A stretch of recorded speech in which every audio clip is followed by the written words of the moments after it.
இப்போ பேய் பிசாசு நம்பக்கூடியவங்க என்ன சொல்லுவாங்க அப்படின்னா, பல விஷயங்கள் ஆதாரமாக பேசுவாங்க.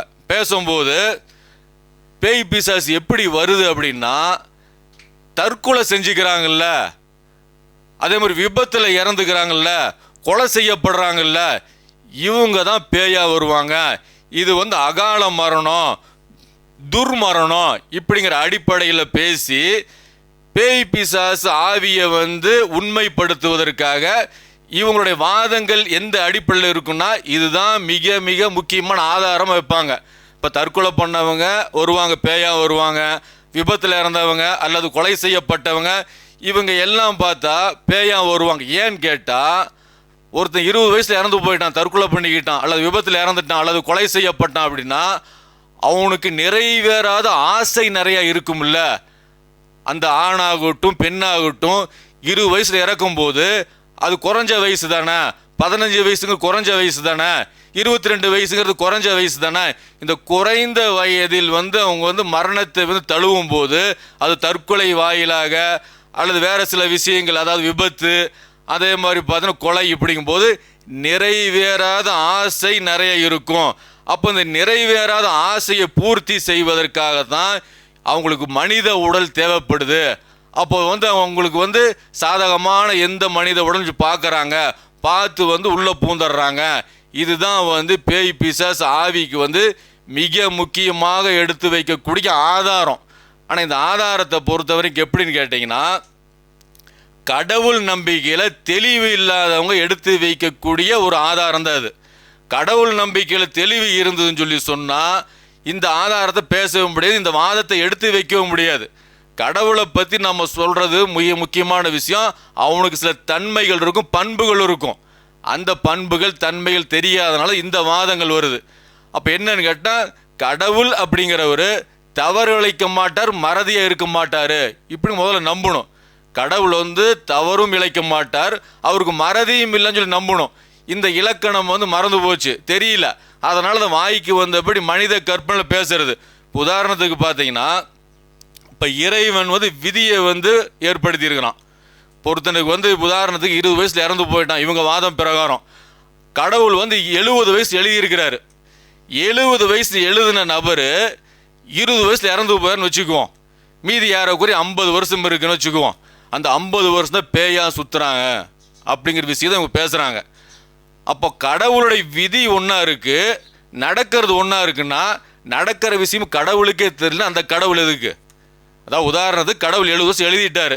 இன்ன நபர் குமாரோ இல்லை ஜஸ்டினோ அல்லது அப்துல்லாவோ யாரோ ஒருத்தர் இந்து முஸ்லீம் கிறிஸ்டின் யாராக இருக்கட்டும் 70 சொல்லி எழுதிட்டார். எழுதுனதுக்கப்புறம் அவன் 20லேயே இறந்து போயிடுறான். ஒரு விபத்துலேயோ தற்கொலையிலையோ அப்படி கடன் தொல்லை பல பிரச்சனைகள் இறந்து போயிடுறான், தற்கொலை பண்ணிக்கிறான். அப்போ கடவுளுடைய எழுத்து பிழையாயிருத, தவறாயிருத. நான் 70 எழுதுனேன், இவன் அவசரப்பட்டு விபத்தில் இறந்து போயிட்டான், கடன் தொல்லை தாங்க முடியாமல் அல்லது நோயை தாங்க முடியாமல் தற்கொலை பண்ணிக்கிட்டானே அப்படிங்கும்போது கடவுள் தவறிழைக்கக்கூடிய சூழ்நிலைக்கு வராருங்கிறது தான் இவங்களுடைய வாதம். அப்போ கடவுளுக்கே தெரியாமல் கடவுள் இவன் இன்னும் ஒரு 50 வருஷம் இருப்பான் அப்படின்னு நினச்சிட்டு இருக்கும்போது, அவர் 20ல் இறக்கும்போது கடவுளுடைய வார்த்தையை பொய்யாகும்போது, அப்போ மனுஷன் வார்த்தை பொய்யாகலாம், மனுஷனுக்கு மறதி வரலாம், கணக்கு தப்பாக போடலாம். கடவுள் இப்படி இருந்தால் அந்த கடவுள் நமக்கு தேவையில்லையே.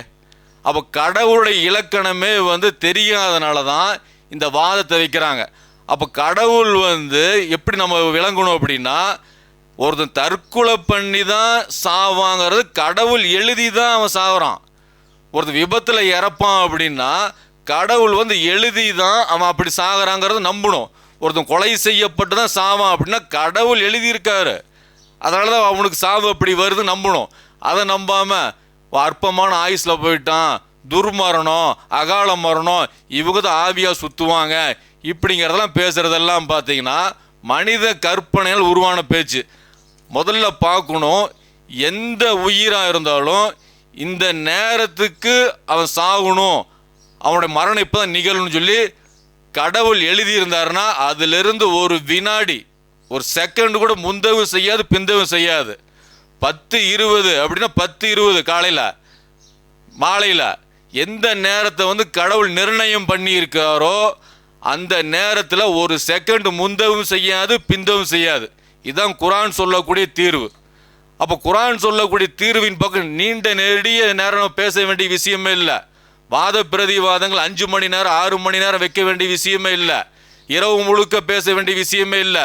பேய் இருக்கா இல்லையா, ஆதாரம் என்ன, இவங்க ஆதாரம் என்ன, மணிக்கணக்கில் பேச வேண்டிய விஷயமே இல்லை. அல்லாஹ்வை நம்பிக்கை கொண்டா போதும், அல்லாஹ்வுடைய வார்த்தைகளை நம்பிக்கை கொண்டா போதும், குரானுடைய விஷயம் நம்பிக்கை கொண்டா போதும். எளிதாங்க 10 நிமிஷத்துலேயே அல்லாஹ்வுடைய உதவி கொண்டு இந்த பிரச்சனைகளை தீர்வு காண முடியும். அப்போ அல்லாஹ் சொல்லும் போது 3வது அத்தியாயத்தில் 145வது வசனத்தில் மேலும் எந்த ஒரு ஆன்மாவும் முன்னரே நாம் எழுதப்பட்டிருக்கும், அது அல்லாஹ் எழுதியிருக்கிறான், ஒரு பதிவேடு அல்லாஹ் எழுதியிருக்கான். அந்த எழுதப்பட்டு தவணைக்கு இணங்க அல்லாஹ்வின் அனுமதியின்றி மரணிப்பதில்லை. அல்லாஹ் என்ன தவணை ஒருத்தனுக்கு எழுதியிருக்கானோ அந்த தவணையில் தான் மரணிக்கும் எந்த ஒரு ஆன்மாவும். அந்த தவணைக்கு முன்னாடியோ அந்த தவணைக்கு பின்னாடியோ மரணிக்காது. அல்லாஹ் 70 சொல்லி எழுதி ஒருத்தன் 71 வயசு வாழ போகிறானா, 75 வயசு வரை வாழ போகிறானா, அப்படி வாழாது. அப்போ அல்லாஹ் எழுதுனதுக்கு அப்புறமும் எச்சாவும் வாழாது கம்மியாகவும் வாழாது. எந்த அளவுக்கு, ஒரு செகண்ட் அளவுக்கு கூட, ஒரு செகண்ட் அளவுக்கு கூட எச்சாகவும் வாழாது கம்மியாகவும் வாழாது. அதே மாதிரி பார்த்தீங்கன்னா இந்த மாதிரி வசனங்கள் நிறைய இருக்குது. 6வது சூறால 2வது வசனத்தில் எல்லாம் சொல்லி காட்டுறான், அவன்தான் உங்களை களிமண்ணிலிருந்து படைத்து பின்னர் உங்களுக்கு ஒரு குறிப்பிட்ட தவணையையும் ஏற்படுத்தியுள்ளான். இன்னும் உங்களை கேள்வி கணக்கிற்கு எழுப்புவதற்காக குறிப்பிட்ட தவணையும் அவனிடம் உள்ளது. அப்படி இருந்தும் நீங்கள் சந்தேகப்படுகிறீர்கள். அப்போ மனுஷனை படைச்சு களிமண்ணால் எல்லாம் படைச்சான். படைச்சதுக்கு அப்புறம் எல்லா மனிதருக்கும் தவணை இருக்குது.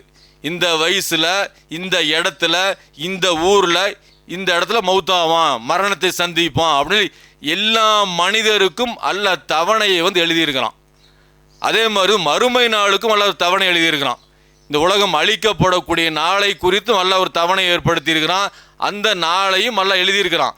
அல்லாஹ் எழுதினதின் பிரகாரம் தான் நடக்கும். அதே மாதிரி 10வது சூறால 10வது அத்தியாயத்தில் 49வது வசனத்தில் நபியே நீங்கள் சொல்லுங்க, அல்லாஹ் நாடியதை தவிர எனக்கு எவ்வித தீமையோ நன்மையோ எனக்கே செய்து கொள்ள நான் எந்த அதிகாரமும் பெற்றிருக்கவில்லை. ஒவ்வொரு சமூகத்தினருக்கும் ஒரு குறிப்பிட்ட தவணை உண்டு.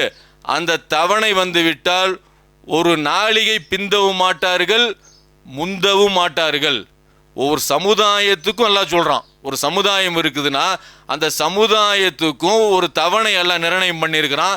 அந்த நிர்ணயம் பண்ணதில் ஒரு செகண்ட் முந்தவு செய்யாது பிந்தவும் செய்யாது. அதே மாதிரி 34வது வசனத்தில் 34 அத்தியாயம் 30வது வசனத்திலையும் அந்த வாக்கு நிறைவேறுவதற்கு உங்களுக்கு ஒரு நாள் குறிப்பிடப்பட்டு இருக்கிறது. அதிலிருந்து நீங்கள் ஒரு நாளிகை பிந்தவும் மாட்டீர்கள் முந்தவும் மாட்டீர்கள்.